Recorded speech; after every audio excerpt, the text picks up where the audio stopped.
अच्छा ये बात बताई कि हई का ह जी हई एने भी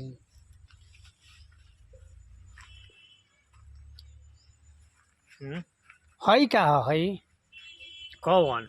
हई हई हई हई कथी ह हई ठीक से बोलना कि कौन कौन। हई का ह यानहरो आदमी के टोआवल जाई तो टो के कही कि छिपा हो।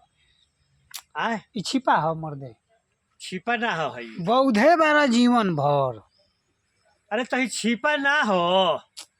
एमे एमे ई ना दहा हो ना दहा। अरे माल जाल खाला आदमी छिपा में खाला नु। हाँ तो ओकरा के हमनी के आदमी बानी तो ओकरा के आदमी बानी तो हमनी के कहम सन छिपा।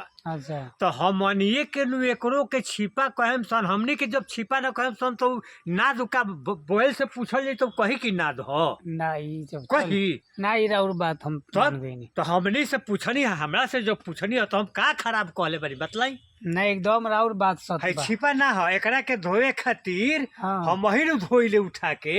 ओ मने ई रउआ देखे से ई हाँ छिपा तो छिपा हो। चली छिपा एकरा के सब कोई थोड़े उठा दी आ होई ना का तो कोई थोड़े उठा दी। आ हई का ह ई गुलाब के फूल के पेड़ ह। ई गुलाब के फूल के पेड़ है यही जन गैया खाला तो एकर सुगंध लेत रहला आ सुगंध लेवे में एक एक छिपा के उ खाना खा जाला। हई गुलाब के हाँ पेड़ सुगंध लेत लेत में वो एक छिपा के हई गुलाब के फूल हाँ ह गुलाब के ई कौना घड़ी फूलाला ये फूलाला आषाढ़ में। गुलाब आषाढ़ में हाँ, फूलाला तो हमरा भीड़ी फुलाला तौने के नु कह रौरा भीड़ी अब फुलात हो के माघ में फागुन में तो वो हम नहीं देखले हमरा भीड़ी अभी फुलाला आषाढ़ में तो आषाढ़ में नु कहे। महाराज जी गुलाब ना हो ई गुलाब थोड़े हो काट देखो तनी गुलाब में काट होखला हाँ, होला। तो हई काट नहीं खे रौरा आँख बा कि का बाजी हमरा तो बुझाता कि अरे साफा बोइले बनी का तो बोइल बनी तो हे पर बैठ के छिपा में एक छिपा खाई कि दिमाग खुलो।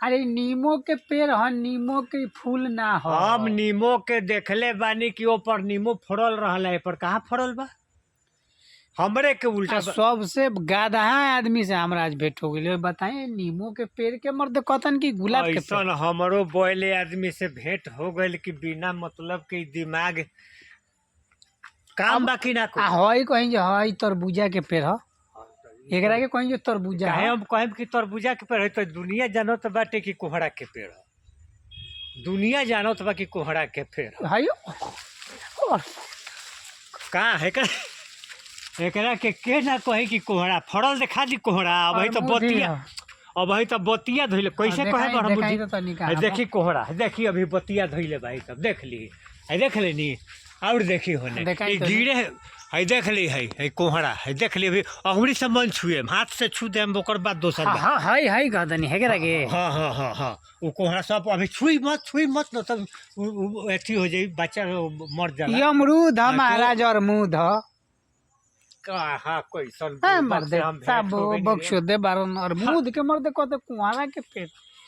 अरे भाई हम कहत कहाँ रे दिमाग हमर कहाँ घर बा ये भाई तहार ए देश के ना हवा का तू घर से हमरा जंगली हवा का हमरा घर ना ना ना आदिवासी हवा आदिवासी जंगली आदमी तो सब कुछ जानला